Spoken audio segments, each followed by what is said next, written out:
Paper leak का महाजाल कब तक चुप रहेगा देश।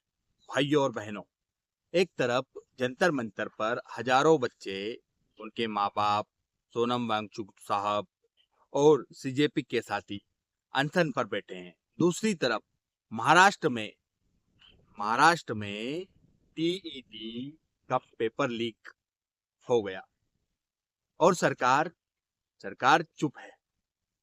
ये किसान की आवाज है और आज हम सीधा सवाल पूछेंगे, महाराष्ट्र टीईटी लीक की पूरी कहानी। भाइयों, 28 जून को महाराष्ट्र के शिक्षक पात्रता परीक्षा होनी थी। महाराष्ट्र टीईटी 2026। 4 से 6 लाख बच्चों ने इसकी तैयारी की थी। कितने महीनों से किताबों में डूबे थे। कितने किसान परिवारों के बच्चे थे जो सोच रहे थे बस एक बार नौकरी मिल जाए। लेकिन 27 जून की सुबह ठाणे के भिवंडी में पुलिस को खबर मिली। एक होटल में छापा पड़ा और क्या मिला?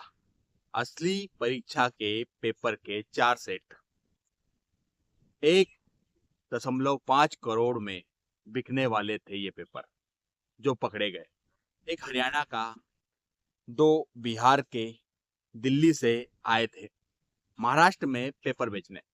भाइयों, ये कोई अकेला आदमी नहीं है, ये एक पूरा नेटवर्क है, एक माफिया है जो हमारे बच्चों के सपनों को बेच रहा है। सोसाइटी बन गई है। मकोका लगाने की बात हो रही है, लेकिन सवाल ये है, पेपर पहुंचा कैसे? अंदर से कौन था? और नीट, वो घाव अभी भी ताजा है।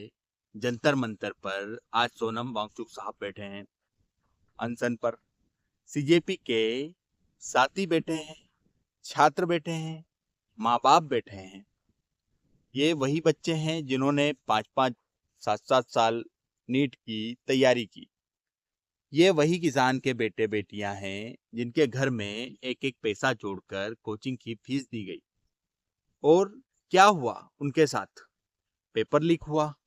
शिक्षा मंत्री को इस्तीफा देना चाहिए था, लेकिन क्या हुआ? नहीं दिया। भाइयों, जब किसान की फसल खराब होती है, कोई जिम्मेदारी नहीं लेता। जब किसान का बेटा परीक्षा में धोखा खाता है, कोई जिम्मेदारी नहीं लेता। इस सरकार में जिम्मेदारी लेने का रिवाज ही नहीं बचा। आप सोच रहे होंगे, किसान की आवाज पेपर लीक पर क्यों बोल रहा है?